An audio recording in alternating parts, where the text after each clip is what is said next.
Donc, on en était à l'avenue de la milice chez toi, et toi, ils t'ont emmené. Moi, ils m'ont amené et j'ai été libérée au bout de 3 ou 4 mois après.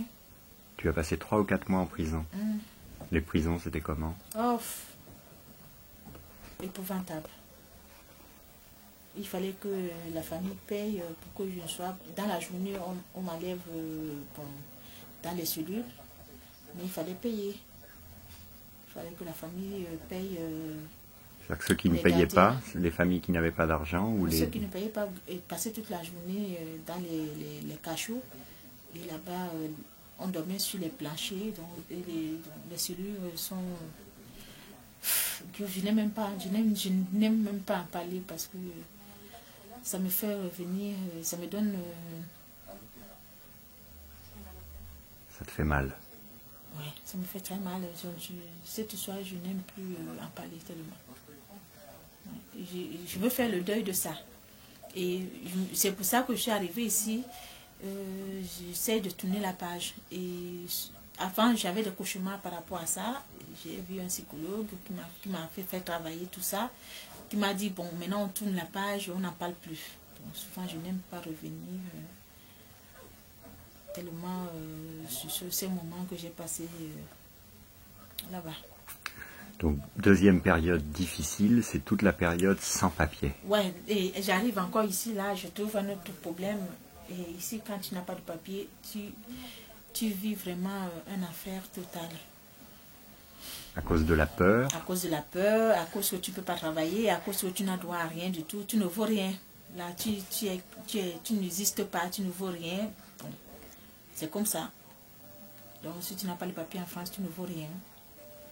Tu n'es pas connu, tu ne peux pas te faire connaître, tu marches, tu te tournes, tu regardes autour de toi, s'il n'y a pas quelqu'un qui t'observe, tu as la peur que c'est écrit ici sans papier. La police te voit, on viendra t'arrêter. La police, mais aussi tous les gens. Est-ce qu'on n'a pas honte aussi d'être sans papier? Non. Dans les administrations, quand on va à la préfecture? Et la préfecture aussi, on a peur d'y aller. Moi, j'avais peur d'aller à la préfecture parce que tellement j'ai entendu que tu peux y aller et tu ne reviens pas. C'est grâce aux associations que j'ai pu affronter la préfecture. Comme le DAL. Comme le DAL. Le DAL, c'était pour ton logement, et pour les papiers, tu étais allé à droit d'urgence. Droit devant. Droit devant. Oui, c'est grâce à eux que j'ai pu affronter la préfecture. Je n'osais jamais aller demander les papiers. Donc, le plus difficile, c'est la peur. Et c'est d'avoir une vie moins bien que les autres. Tu n'as même pas de vie. Sincèrement, Guillaume, quand tu es sans papier, bon, tu n'as pas de vie. Tu vis sous les autres. Donc, tu vis, mais tu vis caché. Donc, les autres te couvrent. Sans les autres, tu n'existes pas. Donc, c'est ça. Pour l'argent, c'était difficile? Mais je n'en avais pas. Je vivais que des associations. Je n'avais pas qu'à la fin du mois, j'ai l'argent qui venait. Non, il n'y en a pas. Si je ne travaille pas, je ne travaille pas au noir. Bon, à cette époque-là, on pouvait encore travailler au noir. Pas maintenant qu'on n'en trouve plus. Je mettais les annonces et on m'appelait de temps en temps pour faire le petit ménage. Mais l'argent, à la fin, on ne s'attend pas à un salaire fixe tous les mois. Non, on vit le jour au jour. Ne dors pas. Parce que tu vois, ne dors pas, Nyanko. Ne dors pas. Mais tes enfants ont toujours eu à manger. Oh oui, Dieu merci, oui. Ils n'ont jamais dormi en famille parce que, bon, ils ont compris que comment était la situation. Bon, et Dieu merci, c'est maintenant, bon, quand ils étaient encore tout petits, ils ne m'ont pas posé problème.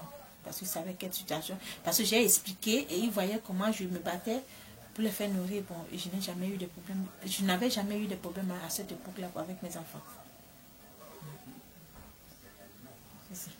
Et donc tu as passé combien d'années sans papier? De 1993 jusqu'en 2004. On a été régularisé en 2004. En 2004. De 93 à 2004. Ça fait combien? Ça fait 10 ans? 11 ans. 11 ans. Après 11 ans, on a été régularisé. C'était le bonheur? Non, c'était pas... C'est ça que j'explique souvent aux gens, que bon, les gens me disent, quand on t'a donné ton permis, comment je n'ai rien ressenti, parce que tellement j'ai entendu ça. Ça faisait trop longtemps. Ça faisait trop longtemps que j'attendais ça, donc du coup, on m'a donné ça ce jour. Ce jour même, je n'avais même pas un euro. C'était pas les euros à cette époque-là. Les francs. Les francs? Non, c'était les euros. Non, c'était déjà les euros. 1 euro pour prendre un ticket de métro. J'étais obligée de voler le métro ce jour pour aller chercher ma carte de séjour à la préfecture. Parce que plus l'avocat m'attendait. J'étais même en retard parce que je regardais s'il n'y avait pas les contrôleurs. Je me disais, c'est pas le dernier jour que les policiers vont encore m'arrêter pour un titre de séjour. Et elle était là, elle a su m'attendre. J'ai été vraiment en retard. Presque 1h30, oui. Il est là, oui. Donc, elle s'est au frigo.